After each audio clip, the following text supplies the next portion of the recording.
জানি এখানকার দাদা ভাইরা এরা অনেক ভালো, এরা নামাজ কোরআন পড়ে আল্লাহর ইবাদত করে, কিন্তু আমাদের ওখানকার দাদা ভাইরা তারা নামাজ কোরআন পড়ে তো দূরের কথা, দাঁড়িয়ে দাঁড়িয়ে পেশাব করে। তো সেই সম্পর্কে একটি শিক্ষামূলক কালাম পরিবেশন করছি, তো আপনারা মনোযোগ দিয়ে শুনবেন।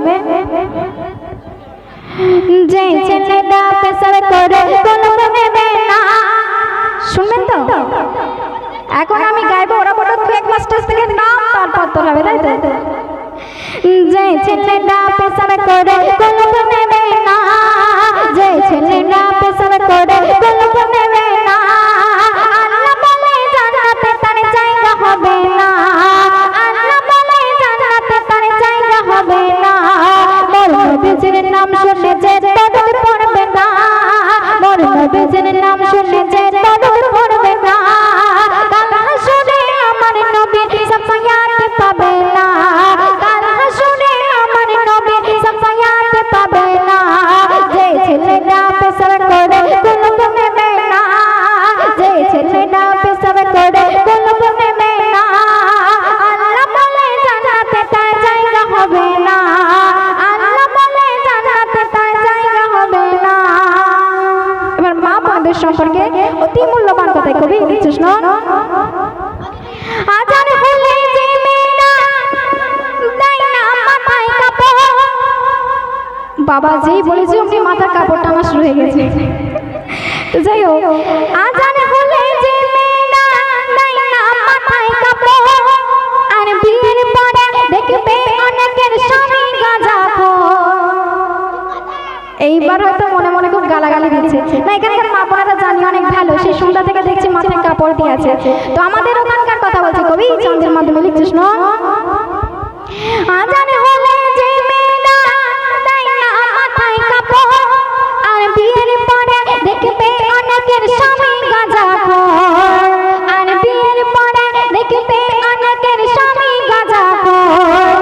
যে মেয়েরা বিয়ের আগে কোরআন শিখবে না, সেই মেয়েকে কোনো পানিতে বৌমা করো না।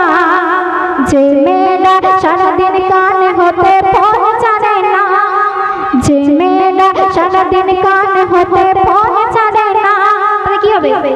তাদের 3-4 বার বিয়ে হলে কোনো স্বামী টিকবে না, তাদের 3-4 বার বিয়ে হলে কোনো স্বামী টিকবে না। যে ছেলেটা পেশাব করে কোনো নেবে না, যে ছেলেটা পেশাব করে কোনো নেবে না, আল্লাহ বলে জান্নাতে তার জায়গা হবে না, আল্লাহ বলে জান্নাতে তার জায়গা হবে না। শেষ সন্দেহ কবি নাম শুনুন। হজে গিয়ে শয়তানকে পাথর চাটা মারে, শয়তান সেই হাজিদেরকে প্রশ্ন করে, বলে পাথর আমায় মারিস কেন, তোরা কি কানা, আমার থেকে বেশি খারাপ তারা যারা মা বাপকে দেয় না খেতে খানা, যারা মা বাপকে কষ্ট দেবে ভালোবাসবে না, যারা মা বাপকে কষ্ট দেবে ভালোবাসবে না, তাদের থেকে এমবি সামাদুল দূরে থাকো, এমর নবীর ঘোষণা। যে ছেলেটা পেশাব করে কোনো নেবে না, যে ছেলেটা পেশাব করে কোনো নেবে না, আল্লাহ বলে জান্নাতে তার জায়গা হবে না, আল্লাহ বলে জান্নাতে তার জায়গা হবে না। মোর নবীজির নাম শুনে যে দরুদ পড়বে না, মোর নবীজির নাম শুনে যে দরুদ পড়বে